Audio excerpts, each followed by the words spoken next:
Welcome to Tamil Cinewood. நடிகர் ஷாருக்கான் அவர்களுடைய டங்கி திரைப்படம் தற்போது வரையும் உலக அளவில் 340 கோடி ரூபாய்க்கு மேல வசூல் பண்ணியிருக்கிறது அதிகாரப்பூர்வமா சொல்லியிருக்காங்க. நடிகர் நிவின் பாலி அவர்களுடைய 7 கடல் 7 மலை திரைப்படத்தோடைய கிளிப் வீடியோவை வருகின்ற ஜனவரி 2ஆம் தேதி வெளியிட போறதா சொல்லியிருக்காங்க. இந்த படம் ராம் இயக்கத்தில் நிவின் பாலி, அஞ்சலி, சூரி நடிக்கிறாங்க. அடுத்த வருடம் இந்த படம் தியேட்டர்ல ரிலீஸ் ஆக போகுது. நடிகர் நானி மற்றும் மிர்னல் தாகூர் நடிப்புல வெளியே வெற்றி பெற்ற ஹாய் நானா திரைப்படம் பேனிந்திய படமா வெளியானுச்சு. இந்த படத்தை ஜனவரி 4ஆம் தேதி நெட்ஃபிளிக்ஸ் ஓடிடி தளத்தில் வெளியிட போறதா அதிகாரப்பூர்வமாக சொல்லியிருக்காங்க. பேனிந்திய படமா சக்கராந்தி ஸ்பெஷலா அனுமன் திரைப்படம் தியேட்டர்ல ரிலீஸ் ஆக போகுது. இந்த படத்தோடைய சென்சார் அப்டேட் வெளியாயிருக்கு. இந்த படத்துக்கு சென்சார் போர்டுல யூஎஸ் சான்றிதழ் கொடுத்திருக்காங்க. இந்த படம் மிகப்பெரிய எதிர்பார்ப்போட வருகின்ற ஜனவரி 12ஆம் தேதி நேரடியாக தியேட்டர்ல ரிலீஸ் ஆக போகுது. பொங்கல் ஸ்பெஷலா தமிழ்ல கேப்டன் மில்லர் திரைப்படம் பேனிந்திய படமா ரிலீஸ் ஆக போகுது. இந்த படத்தோடைய சென்சார் அப்டேட் நேற்று சொல்லியிருக்காங்க. இந்த படத்துக்கு சென்சார் போர்டுல யூஎஸ் சான்றிதழ் கொடுத்திருக்காங்க. இந்த படம் அருண் மாதேஸ்வரி இயக்கத்துல நம்ம தனுஷ், பிரியங்கா மோகன், சிவராஜ்குமார் நடிக்கிறாங்க. பேனிந்திய படமா இந்த படம் ஜனவரி 12ஆம் தேதி நேரடியாக தியேட்டரில் ரிலீஸ் ஆக போகிறது அதிகாரப்பூர்வமாக கன்ஃபார்ம் ஆயிருக்கு. இதே ஜனவரி 12ஆம் தேதி நம்ம சிவகார்த்திகேயன் அவர்களுடைய அயலான் திரைப்படம் பேனிந்திய படமா மிகப்பெரிய எதிர்பார்ப்போட தியேட்டரில் ரிலீஸ் ஆக போகுது. ஏற்கனவே இந்த படத்தோடைய ஆடியோ லான்ச் சென்னையில் ரொம்ப கிராண்டா படக்குழு நடத்துறாங்க. இந்த ஆடியோ லான்ச் டெலிகாஸ்ட் உரிமத்தை சன் டிவி வாங்கியிருக்காங்க. வருகின்ற ஜனவரி 1ஆம் தேதி நியூ இயர் ஸ்பெஷலாக 1 மணிக்கு இதை சன் டிவியில் டெலிகாஸ்ட் பண்ண போகிறாங்க. அயலான் திரைப்படத்துடைய புதிய ஒரு சில ஸ்டில்ல வெளியிட்டிருக்காங்க. இந்த படத்தோடைய ட்ரெய்லரை படக்குழு ஜனவரி 5ஆம் தேதி வெளியிட போகிறாங்க. மேலும் ஜனவரி 5ஆம் தேதி தெலுங்குல இந்த படத்தோடைய ப்ரீ ரிலீஸ் ஈவெண்ட் நடத்த போறாங்க.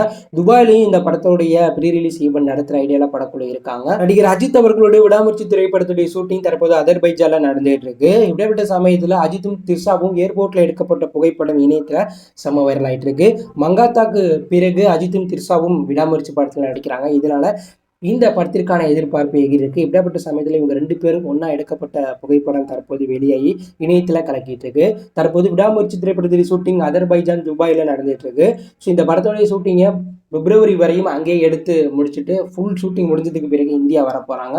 தளபதி விஜய் தற்போது அவருடைய 68வது திரைப்படத்துடைய ஷூட்டிங்ல இருந்தாலும் தற்போது சென்னையில இருக்கார். அதுலயும் இன்னைக்கு நெல்லையில நிவாரண பணிகள் கொடுக்கிற வேலைகளில் ஈடுபட்டிருக்கார் விஜய் நீண்ட வருடத்துக்கு பிறகு மக்களுக்கு உதவி பண்ற பணிகளில் ஈடுபட்டிருக்கார். இதற்கு முன்பு விஜய் அவர்கள் பல உதவிகளை பார்த்தீங்கன்னா அவர் மன்றம் மூலம் பண்ணியிருக்கார். ஆனால் நீண்ட வருடத்துக்கு பிறகு நெல்லை மற்றும் திருநெல்வேலியில வெள்ள பாதிப்பு பணிகளில் ஈடுபட்ட மக்கள் இயக்க நிர்வாகிகளை சந்திச்சு அங்க பாதிக்கப்பட்ட மக்களுக்கு பல உதவிகள் தளபதி விஜய் அவர்களுடைய மக்கள் இயக்கம் சார்பா பண்ணியிருக்கார். அங்க பாதிக்கப்பட்ட நபர்களுக்கு இலவச அரிசி, காய்கறி பொருட்கள், மளிகை பொருட்களை கொடுத்திருக்காங்க. அதே போல ஒரு சில அமௌண்ட்டும் கொடுத்திருக்காங்க. குறிப்பா சொன்னா திருநெல்வேலியில ஒரு வீடு இடிஞ்சது. அதற்காக தளபதி விஜய் 1 கோடி ரூபாய் அந்த நபர்களுக்கு கொடுத்திருக்காங்க. அதே போல இறந்த நபர்களுக்கும் இறந்த நபர்களுக்கும் வெள்ளத்துல இடிந்த வீடுக்கும் வெள்ளத்துல பாதிக்கப்பட்ட மக்களுக்கும் குறிப்பிட்ட அமௌண்ட் தனித்தனியா தளபதி விஜய் அவர்களுடைய மக்கள் இயக்கம் சார்பா இன்னைக்கு நேரடியா களத்துல இறங்கி தளபதி விஜய் அவர்கள் கொடுத்திருக்காங்க. இதை வெகுவா விஜய் ரசிகர்கள் மற்றும் சினிமா ரசிகர்கள் அது மட்டும் மக்கள் பாராட்டிட்டு இருக்காங்க. இது போல அனைத்து நடிகர்களும் தொடர்ந்து மக்கள் கஷ்டப்படும் போது உதவணும் அப்படிங்கிற மாதிரி சொல்லிட்டு இருக்காங்க. தளபதி விஜயுடைய இந்த செயலை பத்தி நீங்க என்ன நினைக்கிறீங்க? இந்த வீடியோவில் நீங்க எந்த படத்துக்கு ரொம்ப ஈகரா வெயிட் பண்றீங்க அப்படி ஒரு கருத்தை கமெண்ட்ல லீவ் பண்ணுங்க. இது பிடித்திருந்தா லைக் பண்ணுங்க, ஷேர் பண்ணுங்க, கமெண்ட் பண்ணுங்க, மறக்காம நம்ம சேனலை சப்ஸ்கிரைப் பண்ணி ஃபாலோ பண்ணுங்க. தேங்க்யூ ஃபார் வாட்சிங்.